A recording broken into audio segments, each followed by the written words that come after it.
تعالیٰ کامیاب ہوگا. میں رہتا ہوں یا نہیں رہتا یہ معنی نہیں رکھتا. یہ ہمارا عہد ہے کہ خان کو لانا ہے. اور یہ آج ہم بیٹھے ہوئے انشاءاللہ تعالیٰ یہ Gilgit Baltistan P T I کا قلعہ ہے اور یہ ہم ثابت کر کے رہیں گے.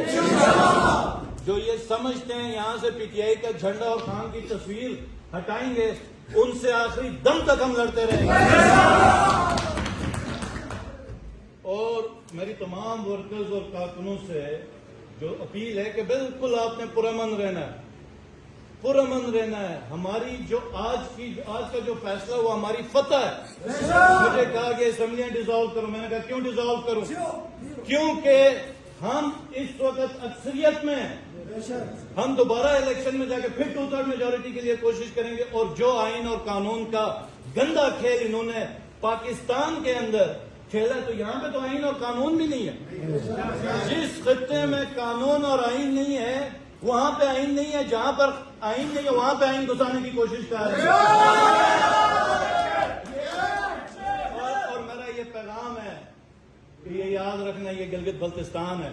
یہاں کی تمہیں نہ سمجھ ہے نہ تمہیں پہچان ہے. اور یہاں کی عوام پہلی دفعہ کھڑی ہوئی ہے ایک امید کے ساتھ, ایک جذبے کے ساتھ. یہ کون سی امید تھی, کون سا جذبہ؟ جو میرا سب سے پہلا جو تھا ہمارے پارلیمانی کمیٹی پوری بیٹھی تو میں نے کہا شکر الحمدللہ. کیوں کہ یہ میں اپنی ذاتی حیثیت میں بتا رہا ہوں کہ میری اتنی حیثیت یا اوقات نہیں تھی. اللہ نے یہ جو 2.5 سال مجھ سے چھوٹے نہیں ہیں, اللہ نے مجھے 2.5 سال دیے تھے, میں اس کے اوپر شکر گزار. اور کرسی کی کوئی لالچ نہیں ہے. انسان کی جیت کرسی کے ساتھ نہیں ہے. انسان کی جو جیت ہے کردار کے ساتھ ہے.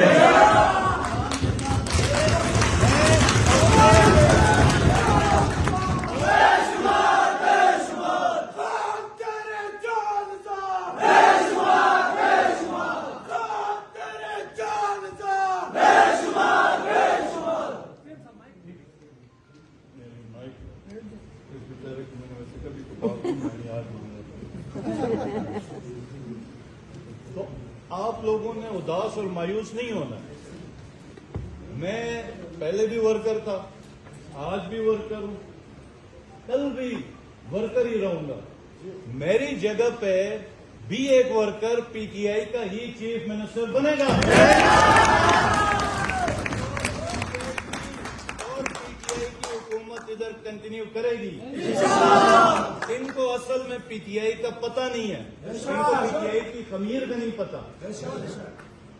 ہماری جو سیاست ہے وہ کرسی یا اقتدار سے